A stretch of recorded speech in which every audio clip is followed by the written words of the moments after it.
And so many white people died on the behalf of black people in order to help free black people and eradicate racism. Yes, hundreds of thousands of white people died. That is an absolute fact. You can go and look it up, and you need to go and do your history if you don't. Tons of white people died, and y'all hate them still. And y'all frame the words of systematic racism, but nobody is more detrimental and hurtful to the black community than black people. All right, so that's Anton Daniels speaking, and he's wrong, and we're going to go over that today. Don't forget to hit that like and subscribe button. Hit that bell so that you get notifications anytime I upload content. Dr. Will James Reports, trying to go to a channel. This is going to be a good topic that we're speaking on, so please share this video. I am going to post this clip to my Instagram. I will post it on my TikTok. My Instagram is the most popular. Trying to, get it more balanced between my TikTok and my YouTube. I got on the TikTok late. But in this video, Anton Daniels has a panel, and they're discussing being pro-black, what's detrimental to the black community, things of that nature. And Anton Daniels is saying that, as you just saw there, black people are so hateful, and he thinks that people who identify as pro-black are really just hiding their racism, things like that. So we're going to watch this clip, and then we're going to break it down exactly what, what's being said. So.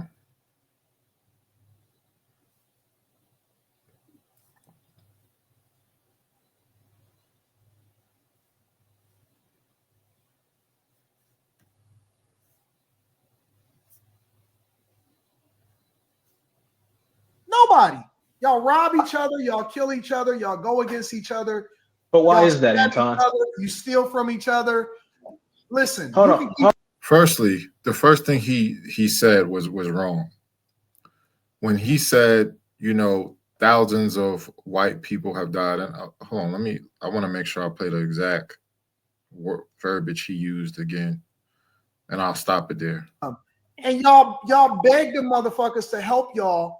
And so many white people died on the behalf of black people in order to help free black people and eradicate racism. Yes, hundreds of thousands of white people died. That is an absolute fact. You can go and look it up, and you need to go and do your history if you don't. All right, so I want to see on this panel, someone should have asked him, what is he referring to? If he's referring to the Civil War, that's just not true. The war was not even fought over slavery. It was fought to preserve the Union. So you can't then say, oh, it was fought over, to help free blacks from slavery. When Abraham Lincoln said himself, like, if he could keep slavery going, it's no big deal to him, he would. All right. He said that in, I believe it was 1862 in his speech. You can look that up, fact check it, look it up yourself. Abraham Lincoln said that. So it was really just about the South trying to succeed from the Union and split, and Abraham Lincoln and the Union saying, no, we're not going to let you do that. And we went to war over that. It was not about slavery. So saying that they fought, the thousands of white people who fought in that war was over that. It wasn't. So what part of history is he talking to say hundreds of thousands is what I would want to know. Now, were there white freedom fighters? Yes. Were there white people who were abolitionists? Yes. I'm all about honesty. But to say hundreds of thousands is historically inaccurate. What are you talking about, Anton Daniels? And I would love to have this discussion with him. We have to be factually accurate. We have to be rooted in data, facts, statistics, and history, evidence. What evidence do you have? What are you talking about? Don't say we could look it up. What war are you talking about? What are you talking about?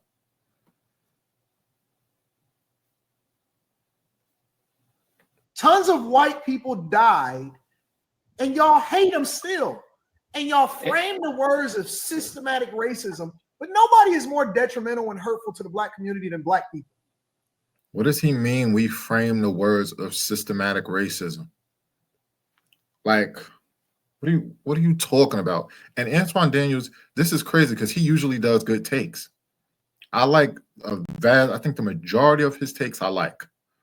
This is the first time where I can really see that he's just way off. Like, and I don't know what he's talking about. What are you talking about? Are you saying that systemic racism isn't real? What are you saying? And yes, the Black community, there are people within the Black community who are detrimental to the Black community, but that is not the majority. Again, and I've done the breakdown before. If you just look at our prison system and how many people are incarcerated, that's less than, all right, look, if you just look at Black Americans, it's around 49 million. And then you look at the incarceration in America, total, everyone, it's around 2 million. So what are you talking about? The percentages is less than, if you look in the Black community and you look at our bad apples, it's probably 10% of the bad apples, but it looks a certain way. Even if you said it was 20% of bad apples, what about the other 80%? You can't say the vast majority of the Black people are destroying the community. No, they're not. The vast majority of the Black community is hardworking people who try to make an honest living, trying to overcome oppression and systemic racism that we have been placed in. All right. And it's not victimhood to just say, to tell the truth. Like if you take someone like myself, who I'm obviously doing well for myself, I'm educated, well educated, I'm doing well financially, author, martial arts instructor, educator, real estate investor, all of these different titles I have. I've earned a doctorate degree, a terminal degree, all of these things I can say about myself. It still doesn't ignore the fact that Black people have all had to overcome several things within the United States of America. We were systemically oppressed, and we still are systemically oppressed. The education system, the criminal justice system, the judicial system, right? And when I say criminal justice, I'm talking about things like policing, and that aspect of it. And then the judicial system is like sentencing, all right, and that aspect of it. The educational system with the different disparities within suspensions, the curriculum, those being placed in special education, those disparities still exist, right? Then you could look at just in jobs, right? Job discrimination, right? He's going to go on to say, oh, this stuff is old, and you're talking about stuff that happened years ago. In 2021 in Long Island, New York, 6,700 Black people applied to be, a cop in Long Island, New York. 6,700.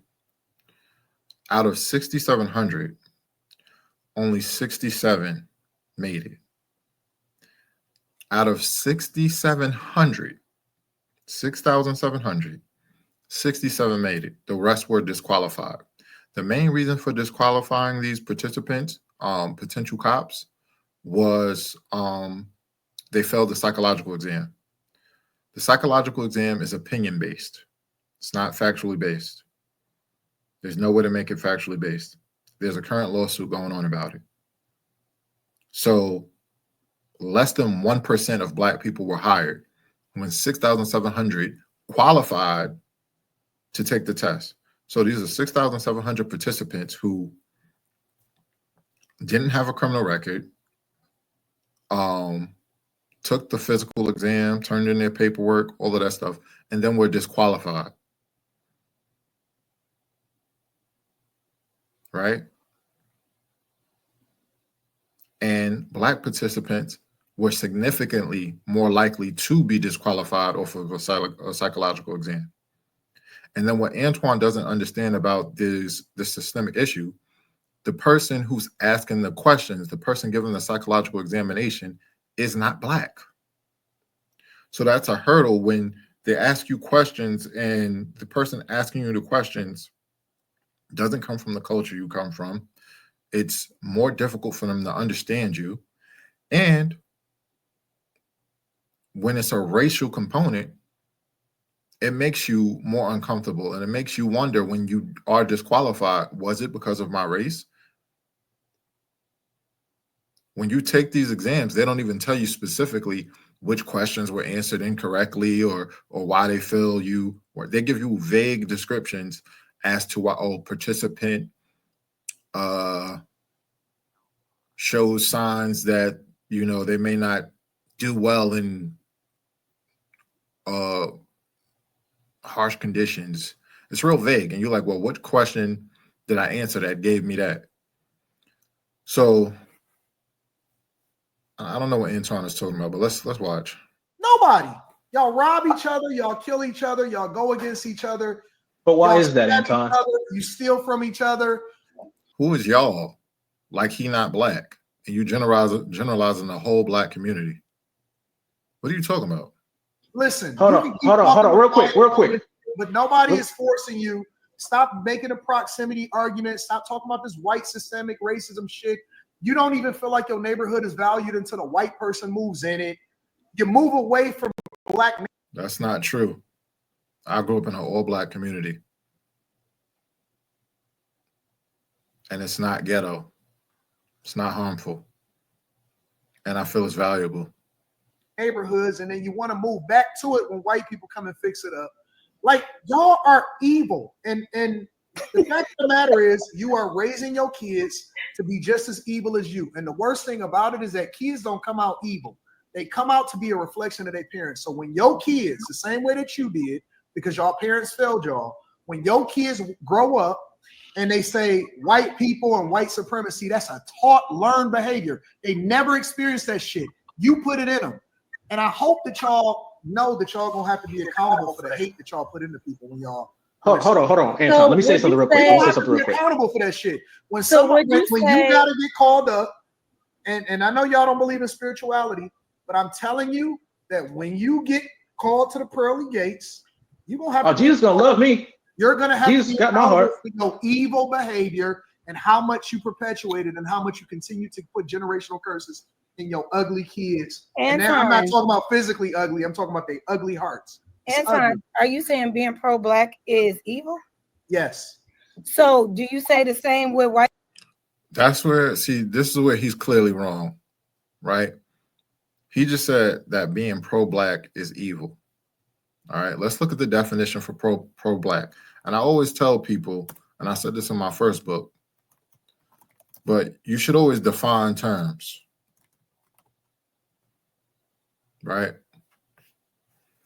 So pro-black generally refers to the advocacy of black people's empowerment, liberation, and well-being, often through a focus on black culture, history, and community development.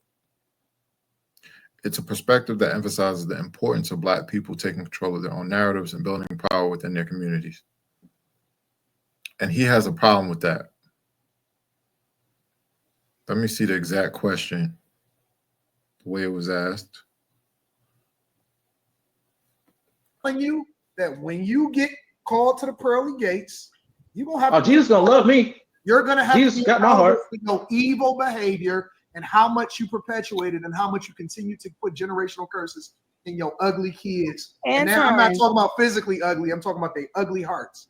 Anton, are you saying being pro-black is evil? Yes. So he thinks being pro-black is evil. So if someone is an advocate in the black community for black people's empowerment, liberation, and well-being by focusing on black culture, history, and community development, he thinks they're evil. You're evil if you want to empower black people, liberate them, promote their well-being, and focus on black culture, history, and community development. You're evil. How does that make sense? That's the definition. Words have meaning. We just define what we mean by pro-black. This is a black man who says that if you're pro-black, you're evil. How does that make sense? I don't know why someone on the panel didn't just define what pro-black means and then ask him this question. How is that evil?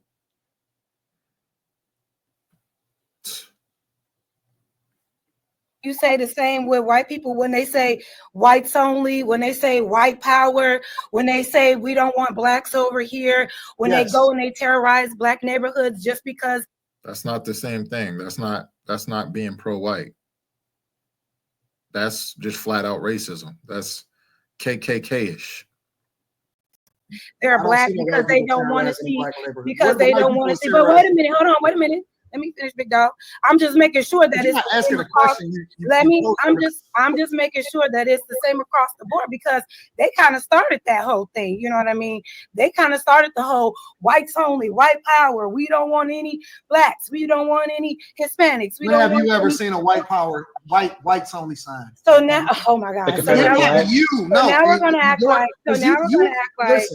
So now we're gonna act like. I don't know how old you are, but you had to be born after 1990. It doesn't matter if I wasn't born there. These are historical facts. After 1990. And the historical fact remains. Have you ever seen a whites only sign? Seen a white?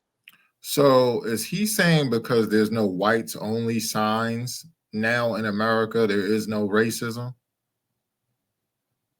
I really want to sit down with him and have this understood. What are you saying?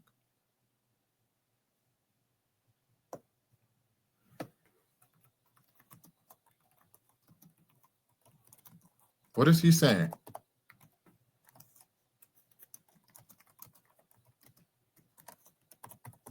Let's look at some stats.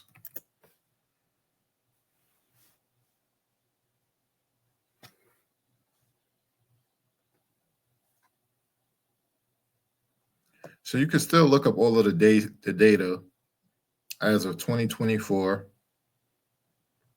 Black people still significantly more likely to be shot by police while unarmed. Even when victims are unarmed, Black individuals are disproportionately killed by police. Studies have shown that a higher percentage of Black individuals who are shot and killed by police are unarmed compared to white individuals. We could look at sentencing. This is why it's very important that you get my book. All of this, Black Supremacy on Amazon, by Dr. William John James, is available. I go over the systemic racism in the 20th century and in the 21st century. I give examples. To say that systemic racism does not still occur is a flat out lie. And I can sit down with anyone and prove this. And I wouldn't mind if someone has a computer with them. You can have a computer with you and we can look up the facts. We can look up sources. We can define key terms and then arrive at a conclusion. I'm not here to play games. What is he saying? Just because you don't see a whites only sign doesn't mean there's not systemic racism. I already gave an example of job discrimination within policing. They say, oh, well, police your own communities if you know, and that can prevent Black people from being shot by police disproportionately. But then we got 6,700 Black participants go out there and less than 100 are accepted. They found ways to disqualify you. What are you talking about? It's only. It doesn't matter. It doesn't I've actually seen the South will rise again and several Confederate flags. But I'm asking you. You know for a fact, right? If you know that we can be pro-Black, you do know that there is pro-whiteness and pro-white movements, right? So what I'm asking you is, would you deem those white groups and these white people evil? There's a whole community right now in Arkansas saying that. Wait a minute. I think it's in the color of their skin. It is in Arkansas. I don't care if you're Black, and I don't care if you're white. If you hate somebody else over the color of their skin, even if you're doing it reciprocal, if you do it because somebody. Being pro-Black doesn't mean you hate anyone. It means you love your people. It means what we've defined. What are you talking about? You want to advance your people. Somebody else doing it, you still evil. But here's a couple. You can keep making excuses all you want. If you do it because other people do it, you still evil. You and them is evil. Both of y'all evil together. So, but you can't say being pro-Black is evil, because being pro-Black doesn't hurt anybody. No, being anti-Black hurts us, and that's what being. And that's what being pro-white is. Being pro-white is being anti-black, which brings harm to black people. Being pro-black does not hurt anybody else. Yes, it being does. pro-black. Yes, it does. Being pro-black is not anti-white. I wouldn't even say being pro-white is being anti-black. I wouldn't even say that. I would stick with the facts, stick with the definition of what pro-black means. Well, what are you talking about? Let's just stick there so that we don't complicate things. Because I can make a whole argument of, oh, historically, what has pro-white meant and what has that looked like and how it's different from pro-black and stuff like that. But no, let's just stick with the terms and keep it simple. We've defined what pro-black means. How is that evil?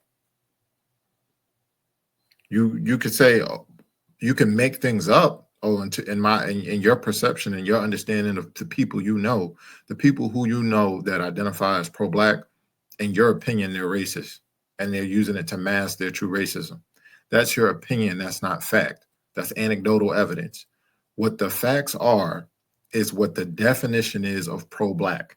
And if someone is actually pro-black and their actions mimic or relate to someone who is actually pro-black by definition, that is not evil. That's not interchangeable with evil. That's not interchangeable with racist. Does not hurt anybody else. We do not go out of our way to terrorize other communities. When has there ever been a history of Black people going and terrorizing other groups of communities just because they are different skin colors? When have we ever done that? When have we ever had a history of terrorizing anybody? Being pro-Black is just that. It's being pro ourselves and progressing our community. It has nothing to do with hurting or harming anybody else. But when you are pro-white, that shit is rooted in violence. That's why the only way they know how to show their pro-whiteness is when they're hurting other people who aren't white. And these are historical facts. Please point out where we were historically violent. White today is they are reciprocating the behavior from Black people. And so white people are turning more to being just like Black people, and you hate it. What are you talking about? They're the ones who started to hate. They're the ones who started to hate. They're the ones who started the terrorizing of other people. Ain't nobody ever been born and actually enslaved. Your cognitive dissonance has such an so-called your cognitive experience. It doesn't matter if you angry over some shit that somebody told you. You ain't never experienced it. I have experienced. That's ridiculous. I have experienced racism. No. Then how do you know what this shit? That's ridiculous. Just because you think that we weren't there to see the white only signs doesn't mean that those systems aren't still affecting people in society today. Your cognitive dissonance and like your love for whiteness or something is really sad because you can't even acknowledge the facts of history. Like you want to be a slave to the lie so much that you won't even acknowledge the facts. Hold on, let me say this. Let's bring it back. Let me bring it back for you. To answer your question, Anton. And what Black people do? That doesn't make any sense. That doesn't make any sense. They don't love you. They don't love you, baby. So, they don't love you like that. Hold on, Anton. No, you're not gonna hold me on. You can't hold me on. You think that it's not about being in the past. It is what it is. Pro-Black. All right, I'm gonna just leave that there. Y'all can let me know what y'all think in the comments. I think it's pretty much sad. Anton Daniels is wrong. Like I said, I love to have this discussion with him. I love to debate him on this topic. Systemic racism does still exist. It's pretty much clear, cut and dry, can't be denied. And I don't know what he's getting at. And I don't like the way he was generalizing all Black people. But I'll leave it there. Don't forget to hit that like button, subscribe, share the video, hit that notification bell so you get notifications next time I upload a video. Peace.